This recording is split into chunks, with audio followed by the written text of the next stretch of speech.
लोकसभा चुनावों की सियासी तपिश के बीच हरियाणा में 48 घंटों का जो राजनीतिक उलटफेर हुआ, उसमें 3 नामों का सियासी शोर सबसे ज्यादा रहा। मनोहर लाल खट्टर, जिन्होंने हरियाणा मुख्यमंत्री पद से इस्तीफा दिया।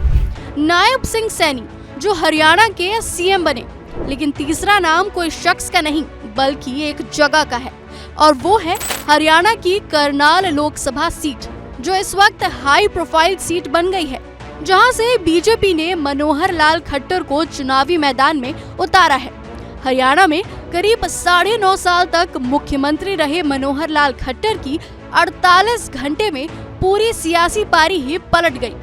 कहा वो 11 मार्च को गुरुग्राम में पीएम मोदी के कार्यक्रम में राज्य की सभी 10 लोकसभा सीटें जीतने का दावा कर रहे थे, लेकिन उसके उलट कुछ ही घंटों में उन्होंने मुख्यमंत्री पद से इस्तीफा दे दिया, करनाल विधानसभा की सदस्यता छोड़ी और 13 मार्च बुधवार को करनाल से ही लोकसभा उम्मीदवार बनाए गए।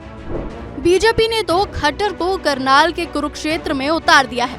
वहीं कांग्रेस ने अभी अपने पत्ते नहीं खोले हैं। पिछली बार कांग्रेस ने कुलदीप शर्मा पर दांव खेला था, लेकिन कुलदीप को फिर टिकट मिलेगा या नहीं, ये अभी तय नहीं हुआ है। हालांकि पिछले 2 लोकसभा चुनाव में करनाल में कमल ही खिला है, लेकिन बीजेपी की हैट्रिक की राह आसान नहीं रहने वाली है, ना तो पार्टी के लिए ना ही खट्टर के लिए। ये हम क्यों कह रहे हैं, इसके लिए हमें करनाल का राजनीतिक इतिहास खंगालना होगा। करनाल में फिलहाल तो बीजेपी भले मजबूत दिख रही है, लेकिन हरियाणा की यह सीट कांग्रेस का गढ़ रही है। 1952 में अस्तित्व में आई करनाल सीट पर अब तक 18 चुनाव हुए हैं, जिसमें से 11 बार कांग्रेस के हाथ का परचम लहराया है, तो 4 बार बीजेपी का कमल भी खिला है। 1999 और 1996 में बीजेपी उम्मीदवार ID स्वामी जीते थे, तो वहीं 2014 में बीजेपी के अश्विनी कुमार और 2019 में बीजेपी के संजय भाटिया ने बम्पर वोटों से जीत हासिल की थी। आखिरी बार 2009 में कांग्रेस के अरविंद कुमार शर्मा करनाल सांसद बने थे, तब बीजेपी के ID स्वामी तीसरे नंबर पे थे।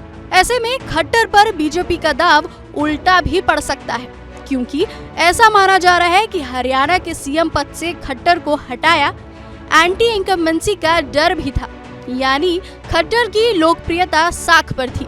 ऐसे में बीजेपी ने सीएम बदलकर हरियाणा में एंटी इनकम्बेंसी का डर तो शायद हटा दिया है, लेकिन लग रहा है कि खट्टर को करनाल की सियासी अग्नि परीक्षा में फंसा दिया है, क्योंकि गैर जाट वाली राजनीति करने वाली बीजेपी के लिए करनाल का जातीय समीकरण उलझाने वाला है। बता दें कि करनाल लोकसभा सीट पर करीब 18,21,000 वोटर्स हैं। इनमें से करीब 9,74,000 पुरुष मतदाता हैं, जबकि 8,46,000 महिला वोटर्स हैं। करनाल में सबसे ज्यादा वोट सिख बिरादरी के हैं। इस बिरादरी के 2 लाख से ज्यादा वोट हैं। दूसरे नंबर पर जाट मतदाता हैं। इस बिरादरी के करीब 2 लाख मतदाता हैं। तीसरे नंबर पर करीब 1.5 लाख ब्राह्मण मतदाता भी हैं। हालांकि करनाल विधानसभा सीट पर खट्टर ही जीतते आए हैं। ऐसे में खट्टर की दावेदारी कमजोर नहीं मानी जा सकती। अब देखना होगा कि जाट राजनीति को हाशिए पर रखने वाली बीजेपी के लिए खट्टर पर चढ़ा ये दाव कितना कारगर होने वाला है।